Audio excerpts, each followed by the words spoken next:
Chapter 9, The Art of Self-Defense. Okay, I was having a great week, no doubt about it.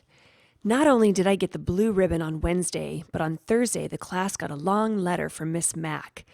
She included a picture of her standing by a waterfall next to some very strange-looking creatures. They looked like hairy pigs or raccoony dogs.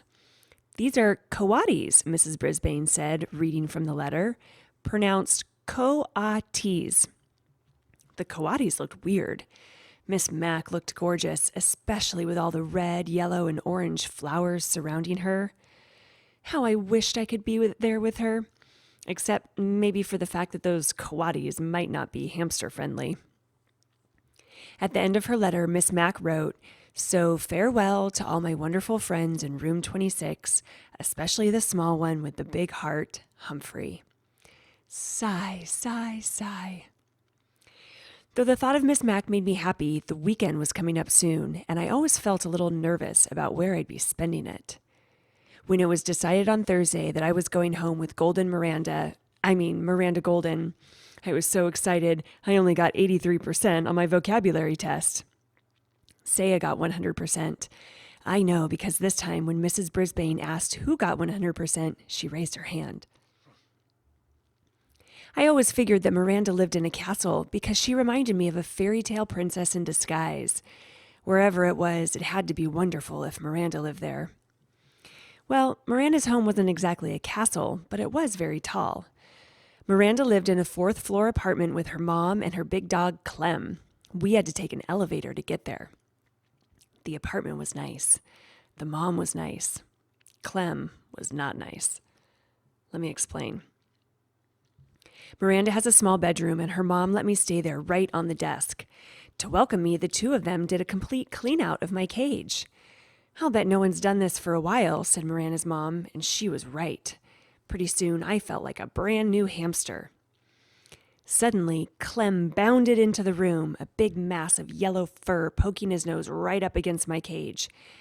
His wet nostrils were like two eyes staring in at me, and he stuck out a giant tongue that came at me like a tidal wave. Luckily, the cage protected me. "Mom," Miranda yelled, "please come get Clem out of here." Thank heavens Mom took Clem out for a walk in the park while Miranda showed me her room. She held pictures of her friends and family up to the cage so I could see. Her dad, her stepmom, her grandparents in Florida. Next, she introduced me to her goldfish, Fanny. She wasn't much of a conversationalist. I squeaked, "Nice to meet you, Fanny," and she said, "Blub." I was thinking about how wonderful it would be to live with Miranda all the time when Clem returned from the park and galloped into the room. "Clem, stay out!" Miranda shouted, but Clem just wagged his tail and barked. Miranda closed the door so the dog had to stay outside, but we could still hear him whining and crying like a baby out in the hall.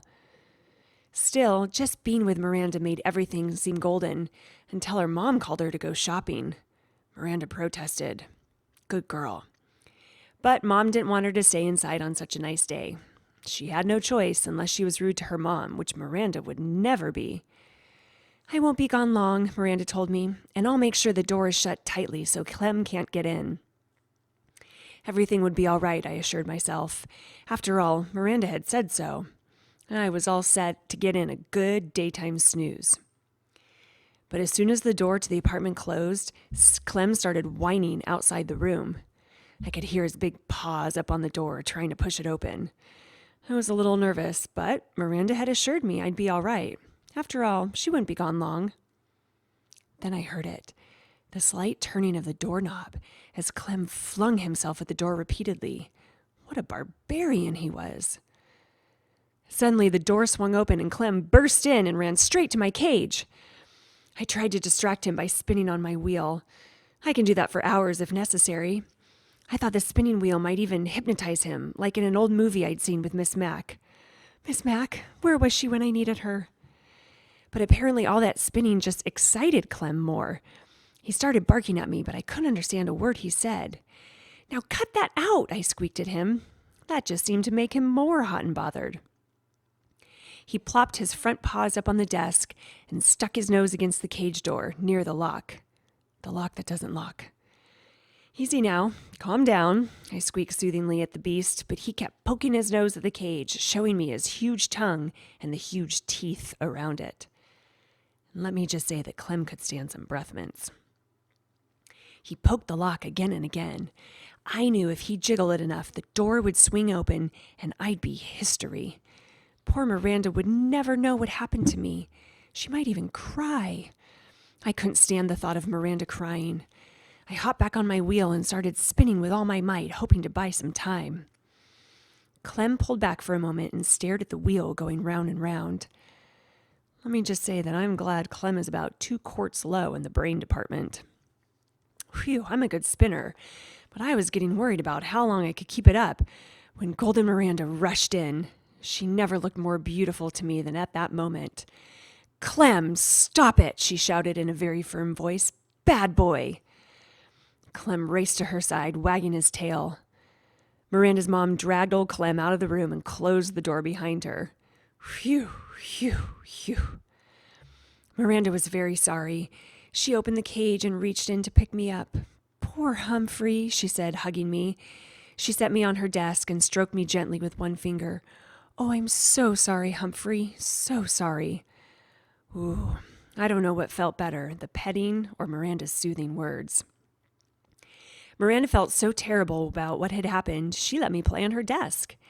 She lined up books all along the edges so I wouldn't fall off. Then she let me wander around and see the sights. A desktop is a very interesting place in case you've never explored one. Miranda's desktop had a big cup with hearts all over it. The cup was filled with pencils. Pencils smelled so sweet.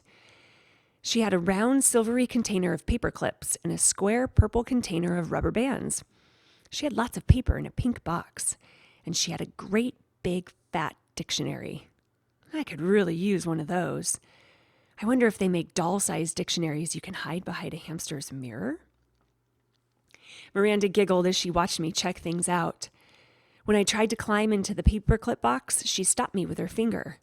"No, Humphrey, those would hurt you." She did the same thing when I tried to roll in the rubber band box. "No, Humphrey, rubber bands can be very dangerous," she told me. Well, I guess I knew that. Hadn't Garth shot a rubber band at AJ last week and almost got sent to Principal Morales' office? Hadn't AJ held out his arm and said, "Ow," when the rubber band hit him? Anyway, I really enjoyed my time on the desk until I heard Clem barking. Then I made a beeline for home. "Oh, Humphrey, I won't let Clem hurt you.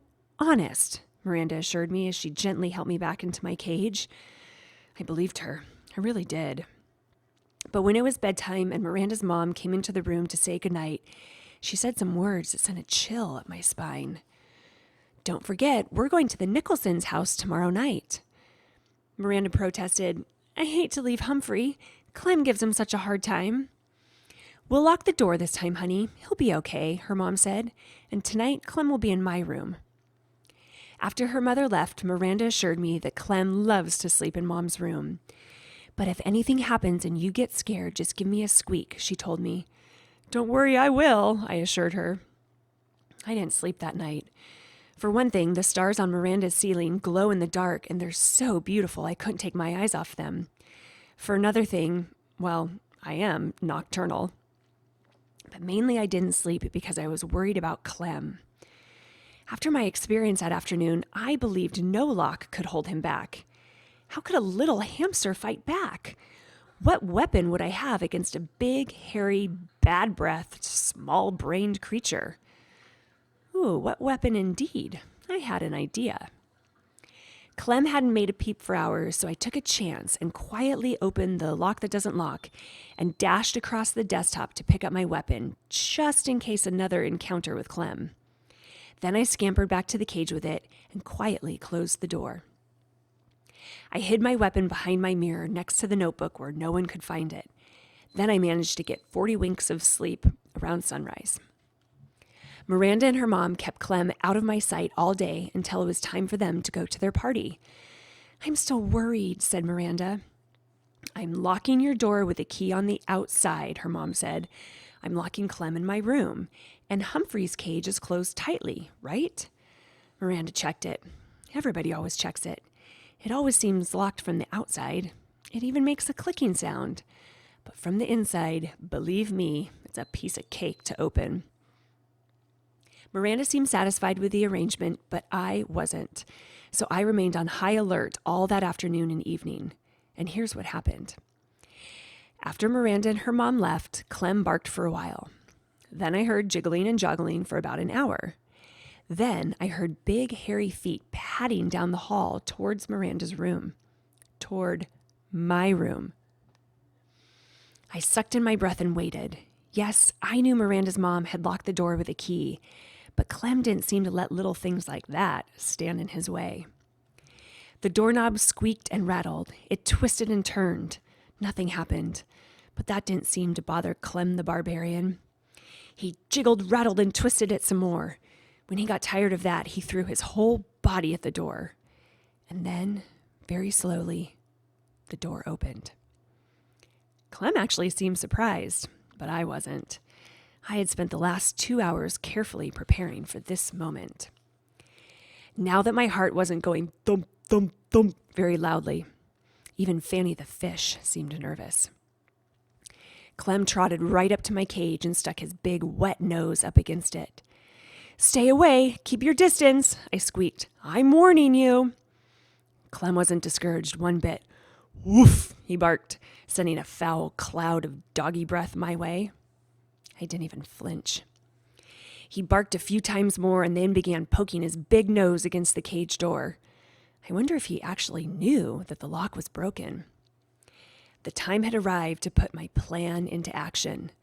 I was in grave danger and I had no choice. I would only have one chance at Clem because I only had one weapon, a rubber band. It had taken me a long time to get it hooked around the edge of my food dish. Now I carefully pulled it back as far as I could, aiming directly at those big, doggy nostrils. "You asked for it, beast," I squeaked. Then I let loose. The rubber band snapped and sailed through the air, hitting Clem squarely on the nose. He yelped like a baby and raced out of the room as if he'd seen a ghost. Too bad I didn't still have my ghost costume. That would have been a nice touch. I guess Clem wasn't as dumb as I had thought because he never even tried to come back in the room again. Of course, Miranda and her mom were really puzzled when they came home and found both bedrooms unlocked and Clem cowering underneath the living room sofa. "I don't get it," said Miranda. "Humphrey looks like he's fine. Maybe he was a burglar."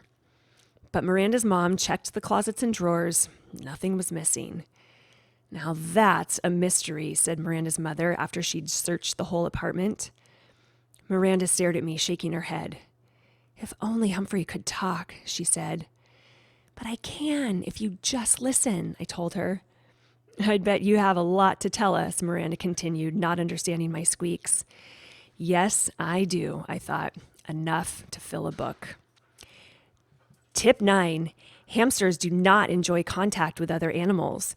A cat or dog may eat a hamster or at least do it bodily harm. From Guide to the Care and Feeding of Hamsters by Dr. Harvey H. Hammer.